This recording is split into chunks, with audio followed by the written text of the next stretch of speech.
Also,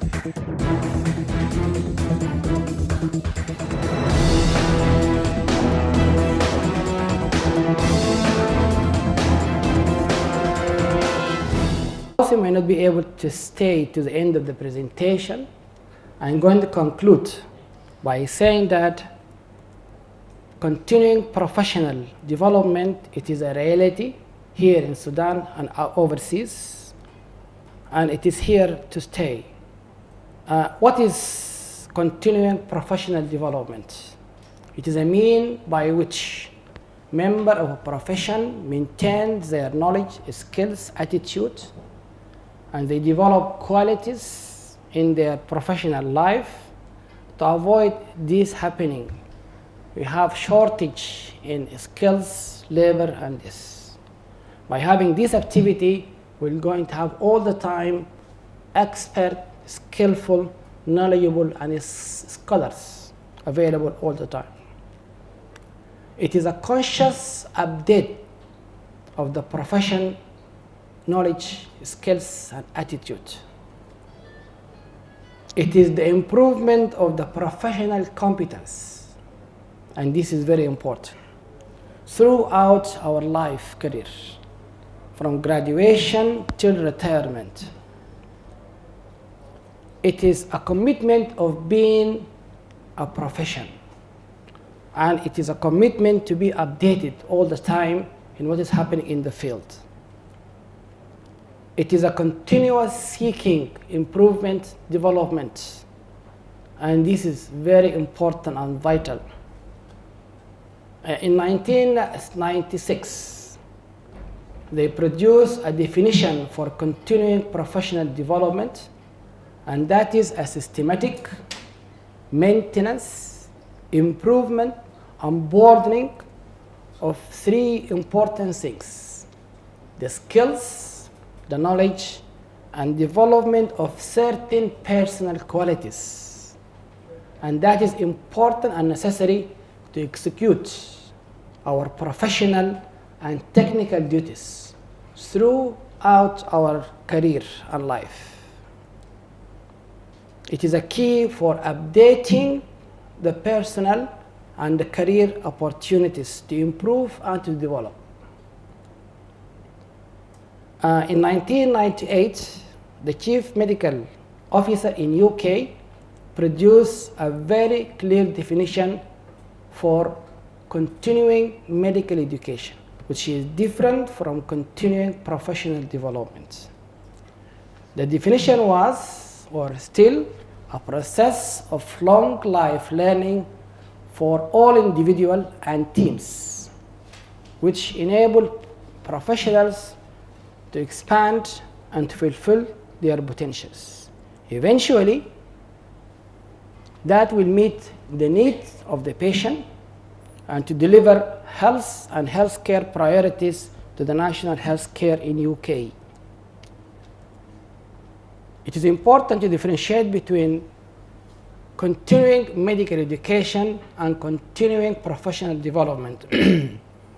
Continuing medical education means something to be done to individuals, whereas continuing professional development means something individuals they do for themselves, and that is very important in response to their own perceived learning objective, missions, and other things. Now there is a move from continuing medical education to continuing professional development to include other things like managerial, like administrative, and other activities. Why it is important to deal with this issue? Why we are concerned about continuing professional development? Concerned because learning never ceases regarding age or seniority. Concerned because it focuses on the professional competence. And we are concerned because continuing professional development, it is to deal with the personal development and performance throughout the career of our life. As you know, medicine started as an art and a skill. And you know, it was a profession and it was a apprenticeship. Somebody will go and stay with somebody and will deal with this, and then eventually the master will go and give you the license to practice medicine. In the 15th century, Henry III, in the 8th, he established the company of barbers and surgeons. And then, as expected, the surgeons had a big fight and they separated, but they still were keeping our title, Mr. ما كانوا يسموهم دكاترة بيسموهم misters لأنهم they are not part of the profession, medical profession.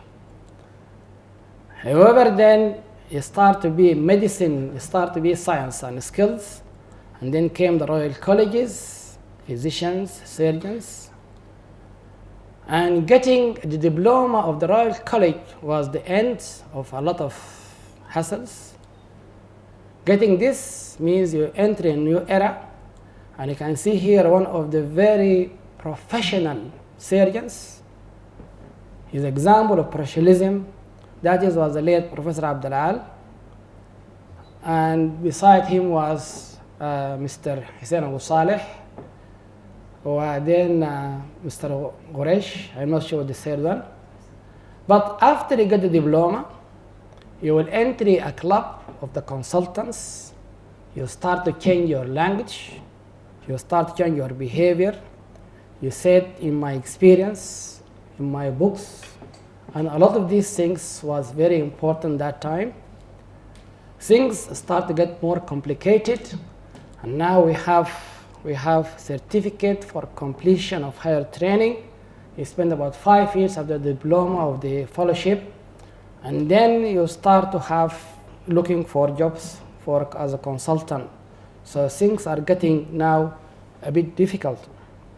Even so, nowadays in UK there is registration, there is license, and everybody have to prove in 5 years time he is competent, he is up to the standard, he is up to date, and that is by having evidence of continuing professional development activities.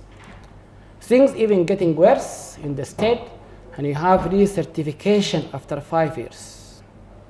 Somebody will shout, why should I do this? I'm doing the things right on time. There is no need to have these hassles for revalidation and recertification. There is change in medical practice. As I mentioned, it started as an apprenticeship, and the physician was considered as masters, magicians, artists. Then they changed medicine practice into science, and there is change from overall management of patient clinical approach. Now are talking about genetics, molecular approach to disease, and to illness. I like very much the term used by Mr. Professor Umar about illness and disease. The change of practice now, we're talking about evidence-based medicine, and everything now it is evidence. The term my books or my experience is no longer valid in the medical practice. And as you know, this is everybody now the medical evidence-based medicine. But in summary, it is the bridge the gap between practice and between the research for dealing with individual patient, individual case at that site. So people now talking about even the best available evidence-based practice, not evidence-based, but the best evidence-based nowadays.